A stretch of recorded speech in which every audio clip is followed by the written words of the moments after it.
Good morning from Yawa, Nepal after a long time.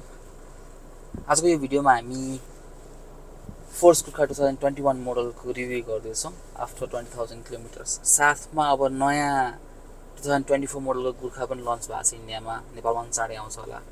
र यसको अहिलेको करेन्ट कमी कमजोरीहरू त्यो 2024 को मोडलले कभर गरे कि गरेन भन्ने पनि थोरै हामी कुरा गर्छौँ आज। सुरुमा अब कार वासै गरौँ, अलिकति अगाडि गएर कार वास गरौँ, त्यस पछाडि एउटा डेस्टिनेसनतिर गएर हामीले त्यो सबै कुरा गरौँ।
भर्खरै कार वास गरेर सक्यो। अब डेस्टिनेसनतिर जाँदैछौँ हामी। डेस्टिनेसन चाहिँ अब अहिलेसम्म सोचिरहेको अनुसार आशापुरदेखि अलिक माथि साँगा छेउ पुग्छु भन्ने सोचिरहेको छु। बेसी कस्तो हुन्छ।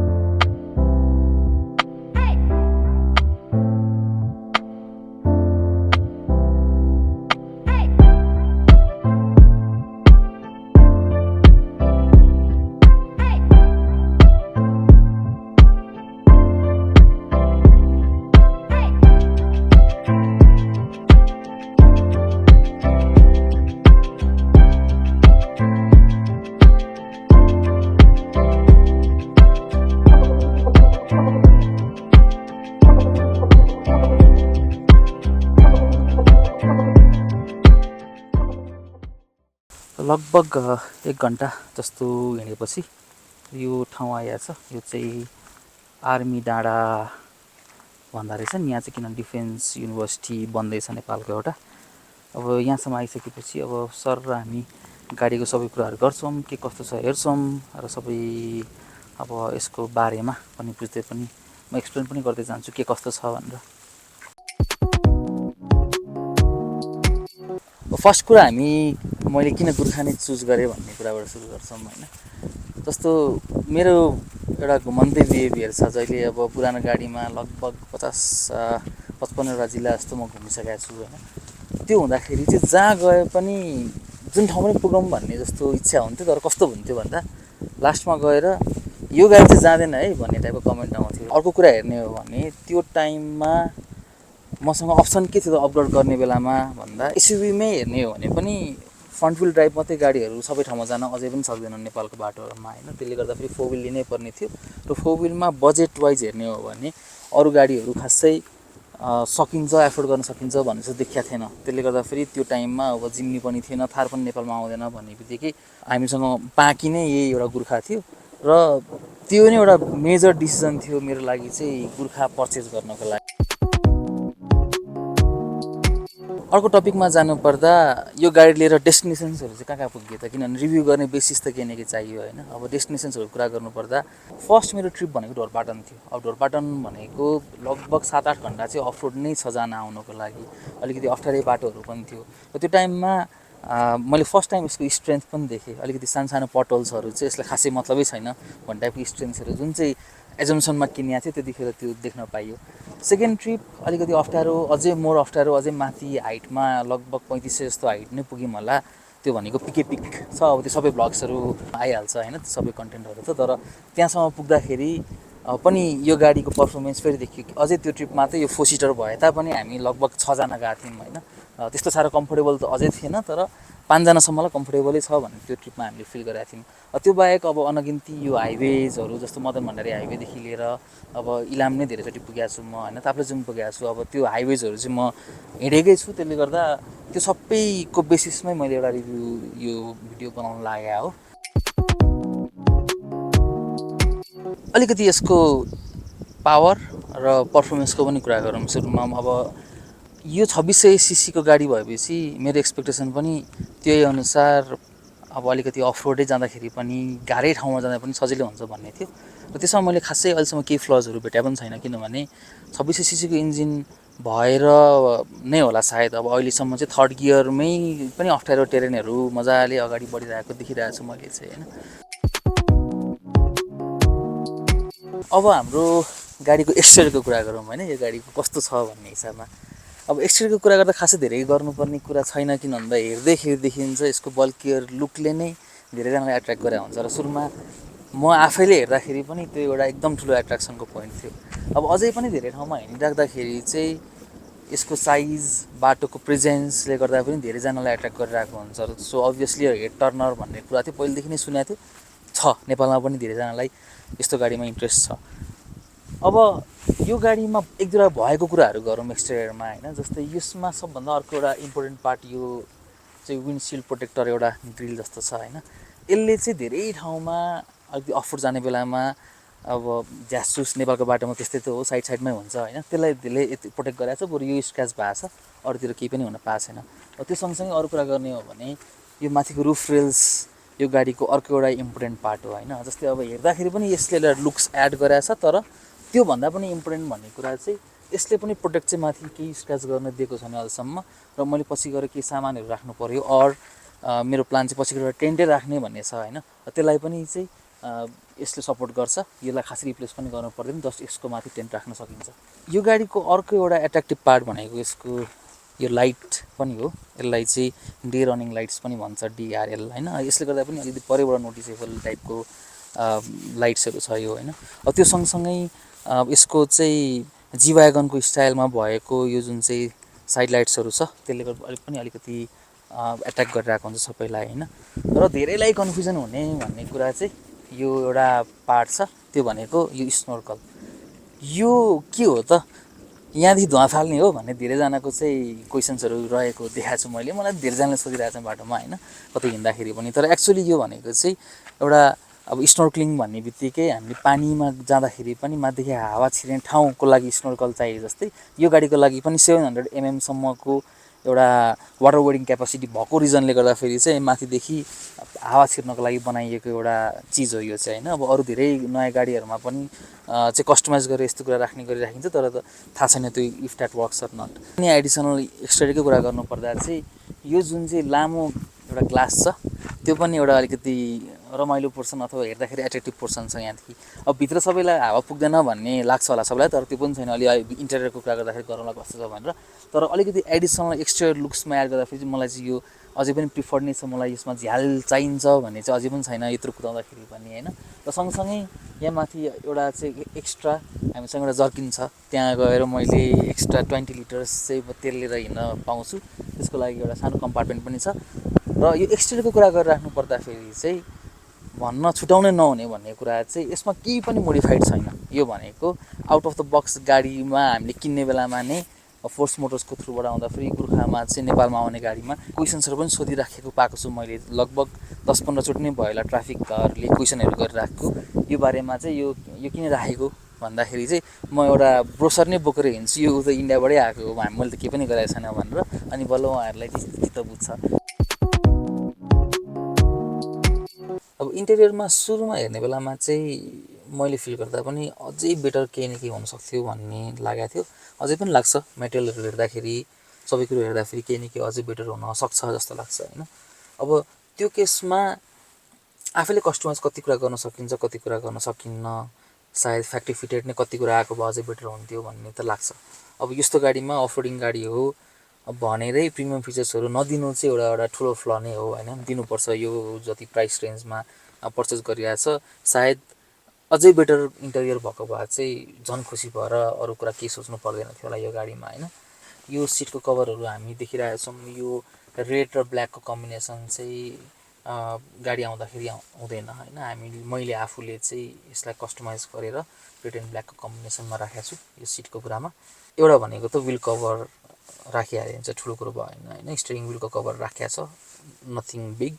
र अर्को एउटा मेजर कुरा मैले एड गरेको भनेको चाहिँ स्टियरिङ माउन्टेड कन्ट्रोल्स हो, जुन चाहिँ यो गाडीमा आउँदैन होइन। यसमा मैले एड कसरी गरेँ भने चाहिँ एउटा सानो ब्लुटुथको एक्सटर्नल कन्ट्रोल गर्ने एउटा स्टियरिङको अथवा अरू डिभाइसेसहरू कन्ट्रोल गर्ने, सब म्युजिक अथवा फोन कलहरू कन्ट्रोल गर्ने एउटा सानो डिभाइस पाउँदो रहेछ। त्यो डिभाइसलाई मैले के गरेँ भन्दाखेरि यहाँ फिट गरेर यसलाई पाल पारेर फिट गरेर ठ्याक्क मैले स्टियरिङ माउन्टेड कन्ट्रोल्स नै बनाएँ। अब त्यो एउटा मैले गरेको कस्टमाइजेसन हो, मलाई सजिलो हुन्छ भनेर। अब त्यो सँगसँगै अर्को चाहिँ यसमा आउने डिफल्ट म्याट्सहरू चाहिँ अलिकति निकाल्न गाह्रो छ, धुने बेलामा अलिकति अप्ठ्यारै छ होइन। त्यसले गर्दाखेरि चाहिँ मैले एडिसनल म्याट्सहरू पनि राखेको छु, जसले गर्दाखेरि चाहिँ भित्रको इन्टरियर म्याट्सहरूलाई खासै फरक नपरोस्, बाहिरकोलाई म आफू निकालेर चाहिँ वास गर्न दिइरहेको हुन्छु, अथवा आफूले वास गर्दा पनि त्यही गरिरहेको हुन्छु। यो सिटिङ क्यापेसिटी 4 जनाको लागि मात्रै भए तापनि यो गाडीमा स्पेसियस भएको रिजनले गर्दाखेरि एउटा बिचमा बिन ब्याग पनि मैले राखेको छु। यो बिन ब्यागले गर्दा लगभग 5 जना चाहिँ हामी सजिलै नै अट्छौँ होइन। अब कतै लङ ट्राभल पनि मैले धेरैचोटि गरिसकेको छु, हामी साथीहरू हिँडेका पनि छौँ होइन। त्यसले गर्दा त्यो सकिन्छ नि भन्ने हो 4 जनाको सिट्स भए पनि। अफरोडिङको कुरा गर्नुपर्दा अफरोडकै लागि भनेर बनेको गाडीमा सायद सबभन्दा धेरै क्यापेसिटी अथवा क्यापेबिलिटिज अफरोडिङकै लागि नै हुनुपर्थ्यो होइन। अब त्यसमा पनि त्यस्तो धेरै कम्प्लेन्स छैन मेरो, तर जतिसम्म म हिँडेको छु यो गाडीमा, जति अफरोड गएको छु होइन, त्यो हेर्दाखेरि अझै पनि अलिकति सामानहरू मेटेरियल्सहरू चाहिँ अझै बेटर भइदिएको भए राम्रो भन्छु म चाहिँ होइन। किन भन्दा स्टिल पनि त्यस्तो धेरै मेजर इस्यु नै फेस गरेको त होइन अफरोड जाँदाखेरि होइन। त्यही पनि अब भित्र इन्टेरियरको अलिअलि आवाजहरू होइन, त्यस्तो सँगसँगै चाहिँ अब ग्राउन्ड क्लियरेन्सको त अहिले फेरि अझै कुरा गर्न बाँकी छ। हामीले अलिकति लोवर आर्मले गर्दाखेरि ग्राउन्ड क्लियरेन्स कम हुनु चाहिँ मेजर फ्ल हो। किन भन्दा अफरोड गाडी भन्ने बित्तिकै अफरोडमा चाहिने भनेको एउटा सायद 4 व्हिल क्यापेसिटी र अर्को भनेको ग्राउन्ड क्लियरेन्स पनि बेटर हुनु पऱ्यो भन्छु म चाहिँ होइन। हो त्यो दुइटा केसमा जति पनि ठाउँमा हिँडेको छु म 4 व्हिल त ठिक छ, इट वर्क्स वेल होइन। तर ग्राउन्ड क्लियरेन्स चाहिँ धेरै ठाउँमा ल यहाँ चाहिँ अब म ठक्काउँदै लानुपर्ने भयो आम भनेर चाहिँ इस्यु आएको छ। त्यसको बारेमा अझै डिटेलमा कुरा गर्छु म होइन। अर्को टपिक फ्युल एफिसिएन्सी। यस्तो 2600 सीसीको यो इन्जिन भएको गाडीमा फ्युल एफिसिएन्सी कति हो भन्ने चाहिँ अथवा कस्तो रह्यो अहिलेसम्म भन्दा सबैको क्वेसन हुन्छ होइन। र फर्स्टमा कति दिन्छ, माइलेज कति दिन्छ भन्ने क्वेसन्सहरू आइरहेको हुन्छ मैले कसैलाई यो गाडीको बारेमा मलाई सोद्धाखेरि पनि होइन। सुरुमा मलाई थाहा छ, सो जब टेस्ट ड्राइभ गरियो उहाँहरूले सिधै भन्नुहुन्थ्यो कि धेरै एक्सपेक्ट नगर्नु, अब एसी पनि अन गरेर हिँड्नु भएको छ, अफरोड हिँड्नु भएको छ भने त 5 हो, 5भन्दा बढी त माइलेजै दिँदैन भन्नुभएको थियो। त्यही पनि मेरो निड अनुसार मलाई चाहिएको छ भन्ने हिसाबमा र ठिक छ हेरौँ न भनेर लिएको गाडी हो होइन। अब त्यो गर्दाखेरि मैले आफूले एक्सपिरियन्स गरेको फ्युल इकोनोमी भनेको म नर्मल हाइवेजहरूमा हिँडिरहेको छु, जस्तै मदन भण्डारी हाइवे भनौँ इक्जाम्पलको लागि होइन, अथवा चाहिँ बिपी हाइवे नै भनौँ। अब त्यो भनेको राम्रो बाटोहरू नै हुन् भन्छु नेपालको होइन। त्यसो बाटोमा हिँड्दाखेरि इस्ट जाँदाखेरि अथवा वेस्टतिर जाँदाखेरि जतातिर गए पनि राम्रो बाटोमा चाहिँ यसको इफिसियन्सी अहिलेसम्म पाएको मैले भनेको अराउन्ड 11देखि 12सम्म दिइरहेछ होइन। त्यो भनेको राम्रो नै हो, कम्पनीको क्लेम 14-15 होला होइन। तर यहाँ नै उहाँहरूले सुरुमै त भन्नुभएको थियो 5 भनेर। अब त्यो हेर्दाखेरि धेरै नै बेटर भन्छु म चाहिँ। र अफरोड हिँडिरहेको छु म भन्ने चाहिँ अफरोडमा अहिलेसम्म 8-9 भन्दा बढी चाहिँ दिएको मलाई थाहा छैन होइन। त्यही भएर त्यो भनेको जेनरल पेट्रोल गाडीहरूले पनि अहिले चाहिँ 13-14मै दिइरहेको देखिरहेको छु मैले। त्यसले अर्को टपिक भनेको हाम्रो आफ्टर सेल्सको कुरा गरौँ होइन, र सर्भिसिङको पनि कुरा गरौँ कस्तो छ त भनेर। अब यो गाडी फोर्स मोटर्सको प्रिमियम गाडी हो, जसले गर्दाखेरि कस्टमर्सहरू अलिकति नेपालमा लिमिटेड छन्। तर मेरो एक्सपिरियन्समा मैले के देखाएको छु भन्दाखेरि उहाँहरूले यो गाडीलाई बेचिसकेपछि पनि जति केयर गर्नुभएको छ त्यो चाहिँ म चाहिँ 5 स्टार नै भन्छु होइन। किनभने काहीँ इस्यु नै भयो, कतै गाडी नै बिग्रियो भनेर यदि ठाउँमा त्यस्तो इस्युजहरू भएको थियो बिचमा होइन, उहाँहरू आफै नै अर्को गाडी लिएर आएर बनाइदिनु भएको केसेसहरू पनि छ होइन। प्लस अब केही सानोतिनो इस्युजहरू भयो भने उहाँहरूले तत्काल नै हेरिदिने र केयर चाहिँ अटमोस्ट नै पाएको जस्तो लाग्छ मलाई चाहिँ होइन। र सर्भिसिङको केसमा कस्टको पनि कुरा गरौँ कति आउँछ भनेर होइन। जेनरली मैले चाहिँ अराउन्ड 7500 किलोमिटर्समा सर्भिसिङ गराइरहेको छु। त्यो गर्दाखेरि लगभग 15,000 to 20,000 जति कस्ट आउँछ। अहिलेसम्म त हामीले गाडीको राम्रो पार्ट मलाई के लाग्यो भन्ने कुराहरू गऱ्यौँ, बिचमा केही न केही इस्युजको कुरा पनि मैले गरेँ होइन। तर यो गाडीमा सबभन्दा मेजर ड्रब्याक मैले फिल गरेको भनेको चाहिँ यसको ग्राउन्ड क्लियरेन्स हो। अफरोडिङ गाडी बनाएको छ, म जहाँ पनि काहीँ केही तल लोवर पार्ट नठोक्काइकन लान्छु भनेर मैले किनेको छु, तर धेरै ठाउँमा चाहिँ ठोक्किँदाखेरि अलिकति आफूलाई चित्त नबुझ्दो रहेछ होइन। अब त्यही भएर मेजर इस्यु नै यसको ग्राउन्ड क्लियरेन्स भन्छु। यसको लोवर आर्म धेरै नै तल छ होइन। गाडी क्लेम गर्दाखेरि 210 mm को ग्राउन्ड क्लियरेन्स भने तापनि यो पार्टमा हेर्ने हो भने ग्राउन्ड क्लियरेन्स आर्मदेखि तल ठ्याक्कै काउन्ट गर्दाखेरि लगभग 190 हो। त्यो भनेको अहिलेको i20 एक्टिभदेखि लिएर कमनली युज चाहिँ 2 व्हिल ड्राइभ एसयुभिजहरूको ग्राउन्ड क्लियरेन्स हो होइन। त्यसले गर्दा त्यसमा चाहिँ डिफ्रेन्स मैले पाइनँ, जसले गर्दा अलिकति कन्फिडेन्समा चाहिँ यसले हर्ट गर्छ नि। त्यो मैले कम्पनी नैबाट केही सोल्युसन पाएको छैन होइन। तर अब इन्डियाको मार्केट हेरिराख्दाखेरि यसको सोल्युसनको कुरा गर्नुपर्दाखेरि चाहिँ एउटा सामान पाउँछ लिफ्ट किट, जसमा चाहिँ सस्पेन्सन लिफ्ट किट हो। मैले सस्पेन्सनमा स्पेसर्सहरू राखेर त्यसको ग्राउन्ड क्लियरेन्स चाहिँ लगभग 245 mm बढाउन मिल्दो रहेछ। त्यो सामान चाहिँ अब मैले मगाएको पनि छु होइन। अब त्यो कस्तो हुन्छ के हुन्छ, हामीले लाउँदाखेरि कस्तो हुन्छ, त्यसको चाहिँ एडभान्टेजेसहरू के आउँछ भनेर पछि हामीले हेरिहाल्छौँ। तर अब अहिलेसम्म हेर्दाखेरि चाहिँ 20,000 किलोमिटर चाहिँ हिँड्दाखेरि काहीँ न काहीँ अलिकति मलाई डर चाहिँ लाग्छ कि छोइहाल्छ, र भएको पनि छ कि नर्मल बाटोमा यति के हिँड्रहेको छु यहाँ त छुँदैन भन्यो झ्याप्प आममा छोइदिन्छ, अलिकति ला के भयो कि भन्ने चाहिँ भइरहेको छ। त्यही भएर यो मेजर इस्यु सायद अरू नयाँ भेहिकल्सहरूमा सल्भ पनि हुन्छ होला। सेकेन्ड ड्रब्याक अघि पनि मैले कुरा गरेको थिएँ थोरै, यसको यो टायरको पोजिसनिङको कुरा हो। यो अब पछाडि यत्रो वेट धान्नुपर्ने छ एउटा डोकाले होइन। यसको पोजिसनिङ चाहिँ हेर्दाखेरि ट्याक्कै सेन्टरमा छैन। त्यसले गर्दाखेरि यसमा आवाजहरू चाहिँ धेरै आइरहेको हुन्छ, किन भन्दा यसको हिन्जेसहरू नै विक भइसकेको हुन्छ। अब म पछि गएर मैले टायरको साइज चेन्ज गरेँ भने झन् यसको डुवर अझै झन् आवाज आउँछ भनेर देखाएको छु होइन। अब यसको लागि सोल्युसन्सको लागि म धेरै नै यताउता कसरी चाहिँ एउटा उपाय निकाल्न सकिन्छ भनेर पनि म हेरिरहेको छु होइन। अब अहिलेसम्म मेजर त्यस्तो केही भेटिएको छैन, त्यही पनि फ्यु आइडियाजहरू छ। म सायद कमिङ डेजमा त्यसमा प्लान पनि गर्छु होला। तर यसको पोजिसनिङले गर्दाखेरि चाहिँ अफरोडमा काहीँ हिँडिरहेको बेलामा ढोका कराइराख्दाखेरि चाहिँ म कसरी फिक्स गरौँ यसलाई भन्ने चाहिँ लाग्दो रहेछ। तर फाइनली इन्डियामा फोर्सले 2024 मोडलको गुर्खा लन्च गरेको छ, र त्यो भनेको 3 डुअर र 5 डुअर दुइटै भेरिएन्टमा छ। किनभने यो हेर्दाखेरि ठुलो गाडी भए तापनि यसमा भित्र गएर क्यापेसिटी सिटिङ जम्मा 4 जना देख्दाखेरि सबैजनाले ए होइन म लिन्न भन्ने चाहिँ ट्रेन्ड छ नेपालमा। त्यो धेरै देखिएको छ होइन, किनभने फ्यामिली गाडी नहुनसक्छ भनेर।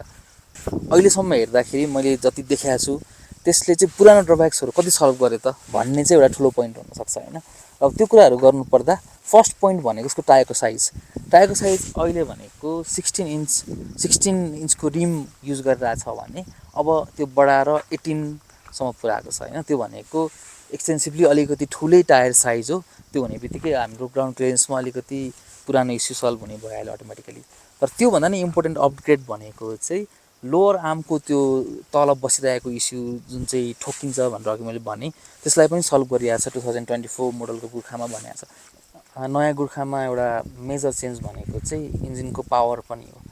अहिले यो गाडीको 2600 सीसीको गाडी भएर यसको म्याक्सिमम आउटपुट पावर भनेको 90 bhp हो भने अहिलेकोमा चेन्ज भएर त्यो नै 140सम्म पुगेको छ। र थार र यतापट्टि जिम्नीको कम्पेरिजनमा हेर्ने हो भने त्यो भनेको सबभन्दा बढी नै हो होइन। त्यसले गर्दा फेरि अब सायद इन्जिनको पावरको केसमा पनि सायद धेरै कम्प्लेन्स नहोला भन्छु म चाहिँ। इन्टेरियरमा फ्यु चेन्जेसहरू छ, त्यस्तो मेजर होइन। जस्तै अहिले 4 व्हिलको जुन चाहिँ लिभर छ त्यो अलिकति गाह्रो छ चलाउनको लागि होइन, यो अहिलेको करेन्ट 2021को गुर्खामा। तर 2024मा चाहिँ अब त्यसलाई चेन्ज गरेर सानो नब जस्तो घुमाउन मिल्ने एउटा राखिया छ। त्यो पनि एउटा एडेड एडभान्टेज नै हुन्छ। इन्फर्मेसन क्लस्टर जुन छ हाम्रो स्टियरिङको अगाडि हुने इन्स्ट्रुमेन्ट क्लस्टर भन्छ एक्चुअली, त्यसलाई भन्नुपर्दा इन्स्ट्रुमेन्ट क्लस्टर चाहिँ अब कम्प्लिटली डिजिटलाइज भएको छ। पहिला हामीसँग 2021को गाडीमा चाहिँ के मात्रै थियो भन्दाखेरि even tyre pressure monitoring system पनि छुट्टै आफ्टर मार्केटबाट ल्याएर हालिएको थियो भने अब चाहिँ त्यही इन्स्ट्रुमेन्ट क्लस्टरमै फिट गरेर भित्रै डिजिटली देखाइन्छ त्यो कुरा होइन। त्यो बाहेक त्यस्तो मेजर अपग्रेड्सहरू चाहिँ देखिएको छैन। अब त्यो बट स्टिल नेपाल आइसकेपछि फेरि हेर्नुपर्छ त्यो कस्तो छ गाडी भनेर, हामी हेर्नेवाला नै छौँ त्यो। अब फाइनल भर्डिक्टको कुरा गरौँ होइन। 20,000 किलोमिटर्स हिँड्दाखेरि मेरो एक्सपिरियन्स अनुसार साँच्चैकै यो गाडी वर्थ इट हो त। साँच्चीकै मैले जुन ड्रिम अथवा जुन फ्ल पुरानो अरू गाडीहरूमा हुन्छ जुन चाहिँ जान सक्दैन नि त भन्दाखेरि त्यो मैले यसले सल्भ गरेको पाएँ त भनेर हेर्दाखेरि चाहिँ यस नै भन्छु मोस्ट अफ द केसेसमा। किनभने यो गाडी लिएर म कतै गइरहेको छु भने यो गाडी चाहिँ जान्छ भनेर भन्न थालेको छन् आजकल मान्छेहरू। त्यो भनेको म पहिला अर्को गाडीमा चाहिँ यो गाडी जाँदैन भन्नुभन्दा ठुलै अपग्रेड हो होइन। त्यो मैले खोजेको पनि त्यस्तै होला। काहीँ न काहीँ फ्लजहरू जुनसुकै गाडीमा पनि हुन्छ। अब यसमा पनि छ र त्यो बिस्तारै बिस्तारै कम्पनीले अपग्रेड गर्दै जानु र सुन्नु कस्टमर्सहरूको भन्ने कुरा चाहिँ 2024 मोडलमा आएको फ्यु अपग्रेड्सहरू जुन छ त्यसले पनि देखाउँछ, जसले गर्दा यो गाडीको मेजर अहिलेसम्मको फ्लजहरू सल्भ गरेर आइएको छ होइन। त्यो सँगसँगै अर्को पार्ट भनेको यसमा म कति कम्फर्टेबली हिँड्न सक्छु र कतिको कन्फिडेन्सले हिँड्न सक्छु भन्ने कुरामा त्यो कन्फिडेन्स मैले पाइरहेको छु। र यो गाडी चलाएर हिँड्दाखेरि छुट्टै एउटा आनन्द, छुट्टै एउटा चाहिँ बल्क पावर जस्तो भएको गाडी लिएर हिँड्दाखेरिको त्यो एउटा फिलिङ नै छुट्टै हुन्छ। त्यही भएर मेरो फाइनल भर्डिक्ट भनेको म त धेरै नै खुसी छु यो गाडी भएकोले गर्दाखेरि होइन। अब स्टिल फ्यु इस्युजलाई म इम्प्रुभ गर्न ट्राई गर्छु होला। अब सबैलाई त्यो कुरा फिट नहुन पनि सक्छ होला। त्यही भएर हेर्दै जाउँ अझै पनि यसमा के अझै पनि मैले के देखेँ भने म देखाउँदै जान्छु होइन। सबैजनाले यो भिडियोजहरू हेर्दै पनि जाउँ। अझै फ्लोडिङ ठाउँहरूको भिडियोजहरू मैले रिलिज गर्न बाँकी छ, त्यो अपकमिङ डेजमा रिलिज हुन्छ पनि। र त्यो सँगसँगै अब अझै फर्दर अपडेट्स फोर्स कुर्खाको यो गाडीमा हेर्नको लागि छ भने चाहिँ please do like and subscribe होइन। यसमा हेरौँ, म नयाँ भिडियोजहरू हाल्दै जान्छु र त्यो सँगसँगै नयाँ अपडेट्सहरू पनि दिँदै जान्छु। सी यू सुन सबैलाई।